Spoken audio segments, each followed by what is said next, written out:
Percentage chapter her exam point of view से important होता है। इस वीडियो में हम परसेंटेज के 5 अलग अलग टाइप के क्वेश्चंस के बारे में बात करेंगे जो आपके एग्जाम पॉइंट ऑफ व्यू से इंपॉर्टेंट हो सकते हैं। तो चलिए शुरू करें।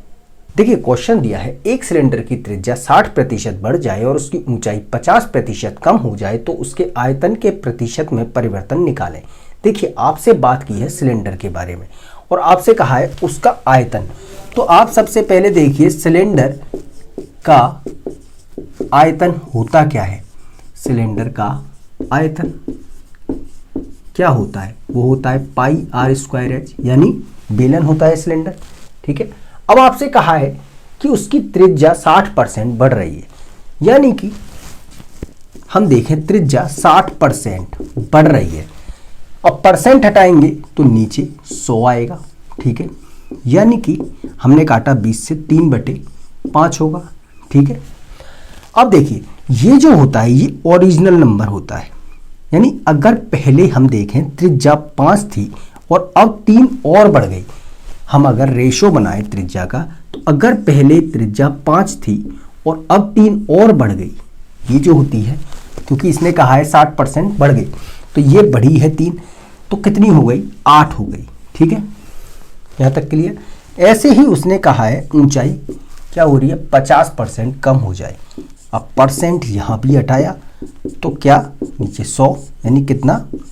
1/2, यानी ऊंचाई अगर पहले 2 थी तो अब कितनी? 1 हो गई। यहाँ तक क्लियर है, 1 कम हो गई। ठीक, अब देखिए ये जो पाई होता है ये होता है इसमें कांस्टेंट, ये कोई भी बदलाव नहीं होगा, जितना पहले होगा उतना ही अब होगा। ठीक है, अब देखिए यहाँ है आर स्क्वायर। तो आर स्क्वायर के लिए जब आपने यहाँ पे अभी एक बार लिखा है तो यहाँ एक बार और गुणा कीजिए।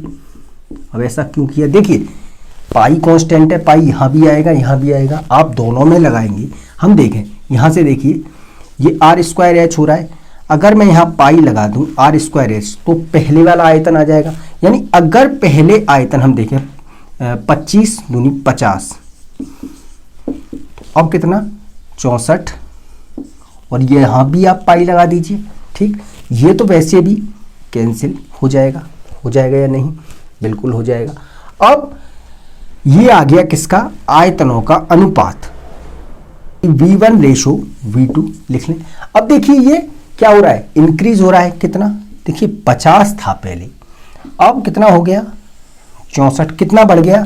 आयतन में बदलाव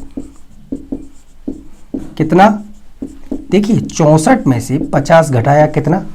14। अब इसी का परसेंट निकाल दीजिए, परसेंट में ही पूछा है आपसे।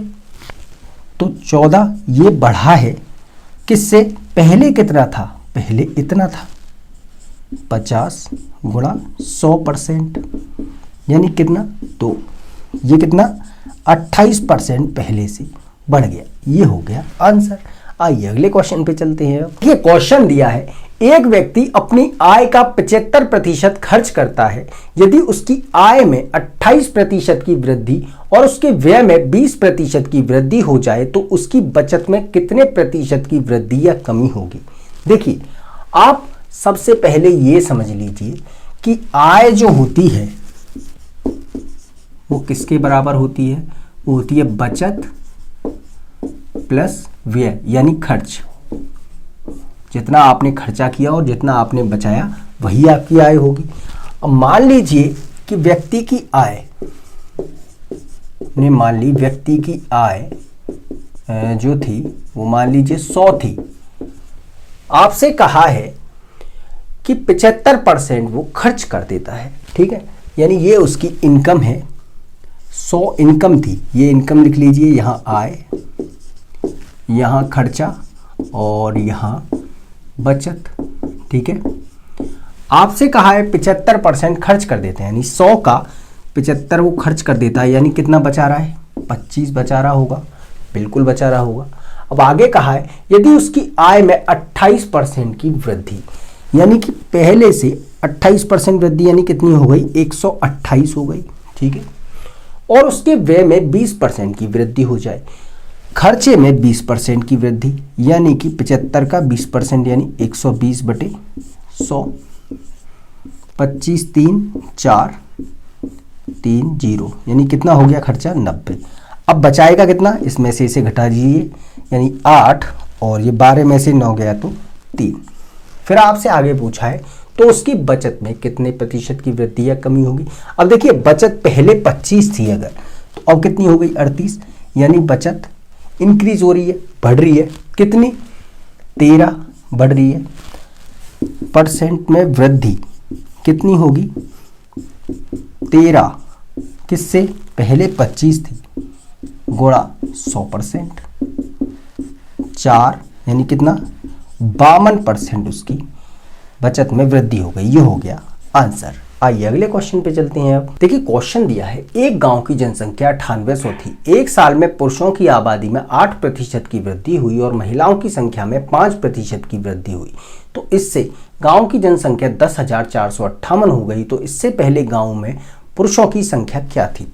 देखिए आपसे कहा है पहले गांव में कितनी थी पॉपुलेशन 9800, ठीक है। जब पुरुषों में 8% की वृद्धि हुई, मेल कितने 8% की वृद्धि हुई और फीमेल कितनी 5% की वृद्धि हुई, ठीक है। तो जो जनसंख्या है गांव की वो कितनी हो गई 10,458, ठीक है। अब देखिए जब ये इंक्रीज हुए हैं, ये भी इंक्रीज हुए हैं, तो इससे ओवरऑल कितना इंक्रीमेंट हुआ पॉपुलेशन में, कितने परसेंट का, वो कैसे निकालेंगे, इसमें से इसे घटाइए 658 और इसी को आप परसेंट में निकालिए, तो 658 पहले जो पॉपुलेशन थी वो थी 9800 गुणा 100%, ये कैंसिल, 2 से काट दीजिए, ये 49, 2 से 3 2 9, ठीक। 7 से कट रहा है,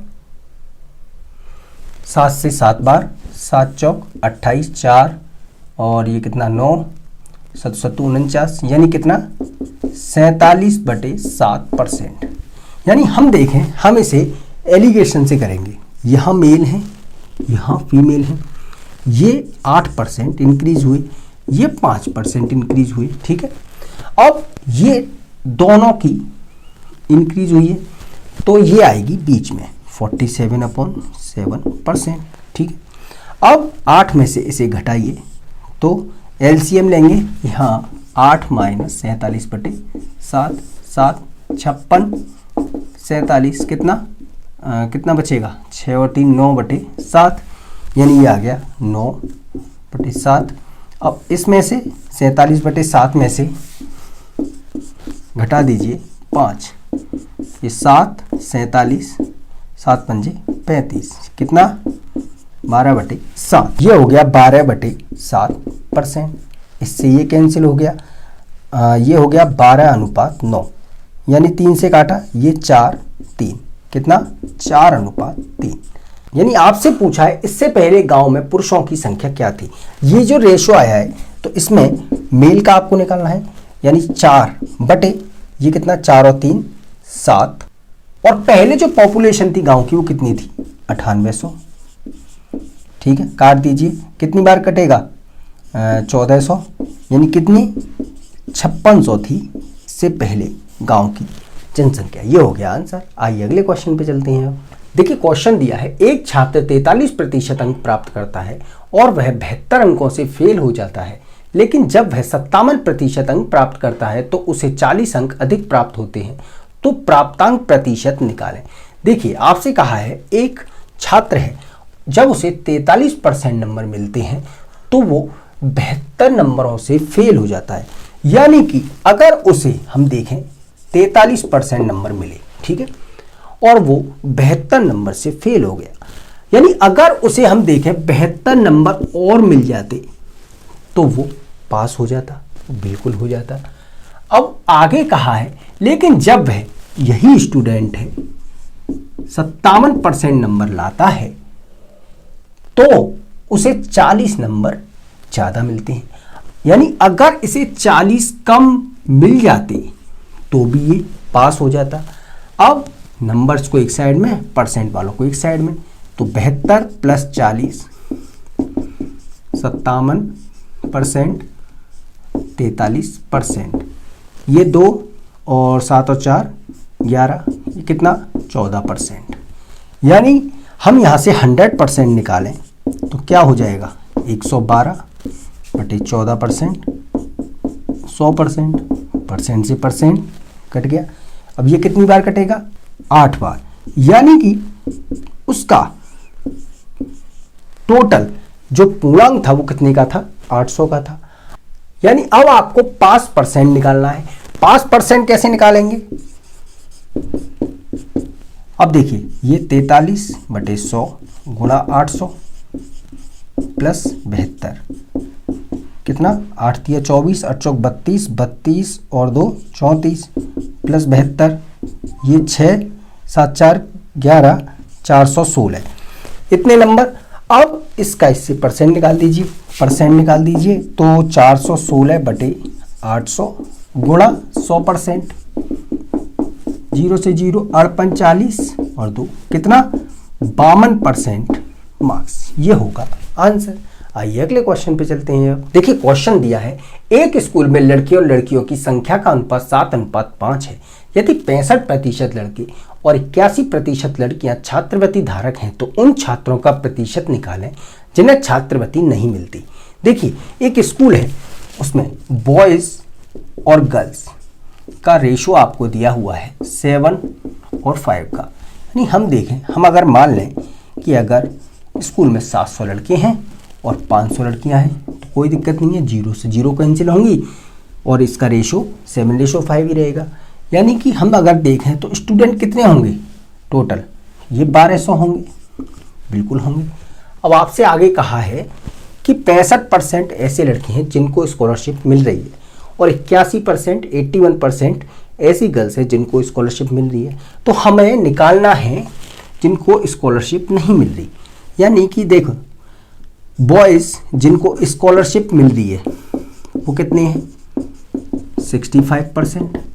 अब जिनको स्कॉलरशिप नहीं मिल रही वो कितने परसेंट बॉयज़ होंगे, नॉन स्कॉलर वाले, तो 100 में से इसे घटा दीजिए, उतने ही होंगे, यानी कितने 35%। ऐसे ही गर्ल्स नॉन स्कॉलर वाली निकाल दीजिए आप डायरेक्ट, तो 100% माइनस 81 यानी कितना 19%। अब देखिए टोटल बॉयज थे 700 बॉयज में से 65% को स्कॉलरशिप मिल रही है, यानी कि 35% को नहीं मिल रही। ठीक है, ये कट गया। यानी कितने ऐसे बॉयज हैं 7 5 या 35, 5 3 7 21, 21 और 3 24, 245। गर्ल्स कितनी हैं जिनको स्कॉलरशिप नहीं मिल रही 19% अपॉन 100, 500 की कितना 95। तो टोटल कितने होंगे, टोटल निकाल दीजिए जिनको नॉन स्कॉलर लिख दीजिए, तो कितने होंगे 245 प्लस 95, 0 9 और 4 13 और 1 14, ये 340। इसका परसेंट निकालें तो 340 बटे 1200 गुणा 100%, 0 से 0 और ये 4 से काट दीजिए, या 2 से 6, 2 से 1 और ये 7 0, 2 से 3 8 और एक ये 5, यानी कितना 85 बटे 3%। यानी डिवाइड कीजिए तो ये 3 से इसमें भाग कीजिए, 3 दूनी 6, 2 बचा 5, 8 24, 1/3%। ये होगा आपका आंसर। जी हाँ, ये होगा आपका आंसर। तो आज मैंने आपको परसेंटेज के 5 अलग अलग टाइप के क्वेश्चंस कराए हैं। अगर वीडियो आपको अच्छा लगा चैनल को सब्सक्राइब करें और कमेंट करके जरूर बताएं। तब तक मैं आपसे मिलता हूँ अपने अगले वीडियोज़ में, तब तक के लिए धन्यवाद।